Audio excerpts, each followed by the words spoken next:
National Weather Service in the Twin Cities has issued a severe thunderstorm warning for South Central Todd County, Northwestern Stearns County, until 4:45 p.m.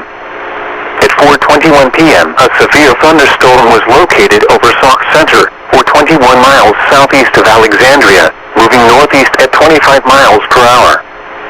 Expected hazards include 60 miles per hour wind gusts and quarter-size hail.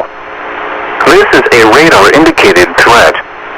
The following impacts are expected. Hail damage to vehicles is expected.